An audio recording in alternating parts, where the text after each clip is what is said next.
Hello मित्रों, नमस्कार। देव exam studies channel में आपका स्वागत है। आज की हमारी क्लास है 16वीं, जो हमारी 16वीं वीडियो। इससे पहले हम आपको 15 वीडियो दे चुके हैं, उनको बेटा ज़रूर देखिएगा, स्टार्टिंग से लेकर एंड तक देखें, तभी आपको हर चीज़ समझ में आएगी। तो जो हमारे सिद्धांत के ऊपर हम 2 सिद्धांत दे चुके हैं, जीन्स पियाजे और थॉर्नडाइक की वीडियो हमारी हो चुकी है, तो उनको आप ज़रूर देखें, है ना। स्टार्टिंग से लेकर एंड तक ज़रूर देखें, तभी हर चीज़ समझ में आती है। तो आज हमारा है स्किनर का क्रिया प्रसूत अनुबंधन सिद्धांत। जो स्किनर का सिद्धांत है हमारा क्रिया प्रसूत अनुबंधन सिद्धांत, इसकी बात हम आज करेंगे। ये किस किस एग्जामों में पूछा जाता है, इसकी बात करते हैं। कि जितने हमारे स्टेट लेवल में टेट एग्ज़ाम जो होता है, तो उसमें ये CDP पूछी जाती है। अगर हमारी CDP आपको 50% कंप्लीट करनी है, तो आपको सिद्धांत कंप्लीट करने होंगे। 50% CDP कंप्लीट करनी है तो सिद्धांत को कंप्लीट करना होगा बेटा। तो वो भी जैसे CTET का एग्ज़ाम हुआ, UP टेट हुआ, STET हुआ, RET हुआ, MP टेट हुआ, HTET हुआ, जितने स्टेट लेवल के एग्ज़ाम होते हैं उनमें ये CDP पूछी जाती है। तो मैं आपसे बात करती हूँ, अभी CTET का एग्ज़ाम दिसंबर जनवरी में होने वाला है, तो उसके लिए ये वीडियो बहुत इम्पोर्टेंट है। तो हम देखते हैं क्रिया का प्रसूत अनुबंधन सिद्धांत है ना, इसकी बात करते हैं। तो इस सिद्धांत का प्रतिपादन अमेरिका के हार्वर्ड विश्वविद्यालय के प्रोफेसर BF स्किनर द्वारा 1938 में किया गया था। कब किया गया था? 1938 में किया गया था। तो नेक्स्ट बात करते हैं, यह सिद्धांत थॉर्नडाइक के द्वारा प्रतिपादित प्रभाव के नियम पर आधारित है।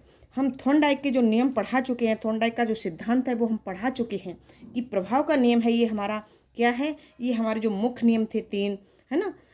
प्रभाव का नियम, तत्परता का नियम, है ना। ये हम 3 जो नियम बता चुके थे आपको, उन्हीं में से एक है प्रभाव का नियम। तो प्रभाव के नियम से आधारित हमारा है कौन सा? क्रिया प्रसूत अनुबंधन सिद्धांत। यहाँ पर इसकी बात आ जाती है। तो अब हम नेक्स्ट बात करते हैं, मेन पे आ जाइएगा कि स्किनर का क्रिया प्रसूत अनुबंधन सिद्धांत। स्किनर का क्रिया प्रसूत अनुबंधन सिद्धांत, इसे हम RS थ्योरी के नाम से भी जानते हैं। किस नाम से जानते हैं? RS थ्योरी के नाम से। तो फर्स्ट हमारा जो पॉइंट है वो हमारा है क्या, कि RS थ्योरी का सिद्धांत, RS थ्योरी का सिद्धांत है वो किसने दिया था? इस तरीके से क्वेश्चन पूछ देते हैं, तो आपको ये चीज़ पता होना चाहिए, RS थ्योरी का सिद्धांत हमारे प्रोफेसर BF स्किनर ने दिया था। नेक्स्ट है हमारा कार्यात्मक प्रतिबद्धता का सिद्धांत। क्या है? कार्यात्मक प्रतिबद्धता का सिद्धांत, ये हमारा किसने दिया था? ये हमारे प्रोफेसर स्किनर ने दिया था।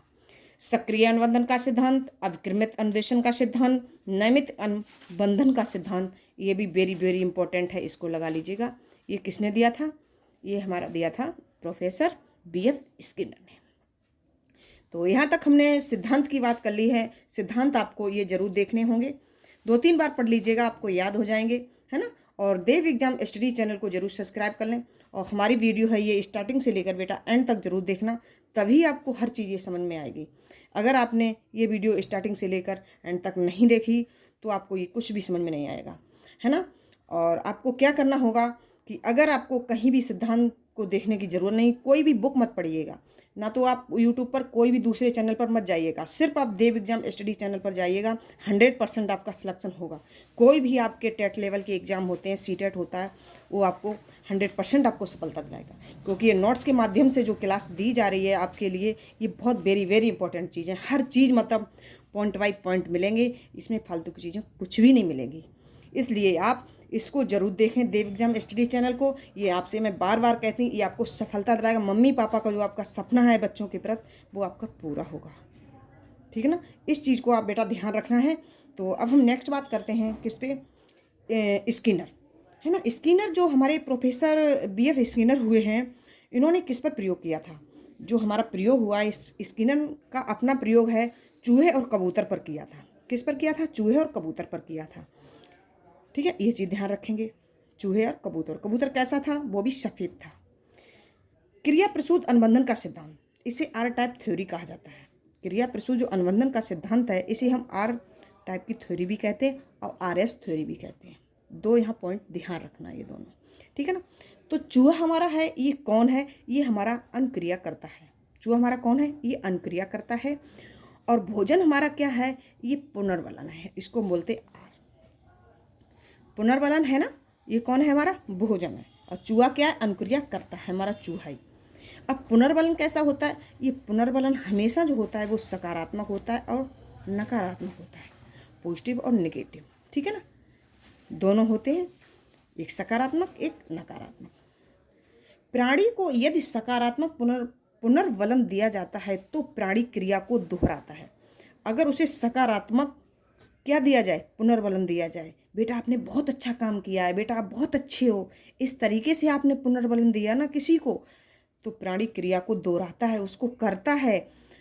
नेक्स्ट देखते हैं की नोट, आर प्रकार की जो है ना, किसने दिया था, आर प्रकार की जो थ्योरी है वो किसने दी थी, ये भी स्किनर महोदय ने दी थी। आर प्रकार की पूछ दी जाए, आर एस थ्योरी के नाम से पूछ दी जाए तो किसने दी थी, हमारे प्रोफेसर वीएफ स्किनर ने दी थी। स्किनर ने सबसे ज़्यादा बल किस पर दिया, स्किनर ने सबसे ज़्यादा बल किस पर दिया, वो भी दिया हमारे पुनर्बलन पर, क्योंकि पुनर्बलन क्या होता है, ये सकारात्मक जो पुनर्बलन है इस पर ज़्यादा बल दिया है, और जो नकारात्मक पुनर्बलन है ये भी होता है। ये दो प्रकार का, क्योंकि नकारात्मक भी देते हैं और सकारात्मक देते हैं, लेकिन सबसे ज़्यादा यदि प्राणी को सकारात्मक पुनर्बलन दिया जाता है तो क्रिया को दोहराता है, ये ज़्यादा कैसा पड़ता है, ये ज़्यादा इम्पोर्टेंट पड़ जाता है ना।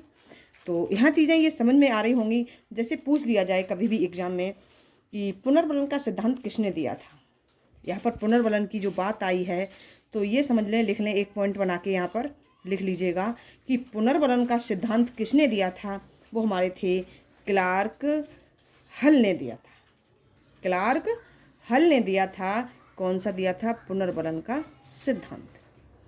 तो ये चीज़ें हमारी सारी स्किनर के जितने सारे क्वेश्चन यहाँ से बनेंगे ये इतने में ही आपके कंप्लीट हो चुके हैं कि इतने सिद्धांत होते हैं, किस पर प्रयोग किया है और कौन सा पुनर्बलन होता है, हमारा अनुक्रियाकर्ता कौन है और जो भोजन है वो हमारा क्या है, ये सारी चीज़ें आपको इस वीडियो में मिल गई हैं। स्टार्टिंग में ये होता है, कभी कभी ये पूछ देते हैं कि स्किनर का फुल नेम क्या है, तो प्रोफेसर बीएफ स्किनर को ध्यान रखें, वो भी उन्होंने कहाँ पर ये प्रयोग किया था, स्किनर का क्रिया प्रसूत अनुबंधन का सिद्धांत, वो हमारे अमेरिका के हार्वर्ड विश्वविद्यालय था ना, उसमें ये प्रयोग किया था। ये चीज़ मैं सबसे पहले पॉइंट में बता चुकी हूँ। और वो भी ये समझ लें, ये प्रयोग जो स्किनर ने किया था चूहे और कबूतर पर, चूहा हमारा कैसा था, एक चूहे पे किया था, एक कबूतर पे, कबूतर हमारा कैसा था, ये कबूतर हमारा कैसा था, सफ़ेद कबूतर था, उस पर इन्होंने प्रयोग किया था। तो यहाँ तक ये चीज़ें आपको कंप्लीट हो गई होंगी मुझे उम्मीद है। और देव एग्जाम स्टडी चैनल को आप सब्सक्राइब करना मत भूलिएगा, इसको आप ज़रूर सब्सक्राइब कर लें। जितनी सारी वीडियो होंगी देव एग्जाम स्टडी चैनल की वो आपको सारी मिल जाएंगी, ठीक है ना। तो thank you watching video, I love you guys, आपके साथ में इंदिरा मैडम।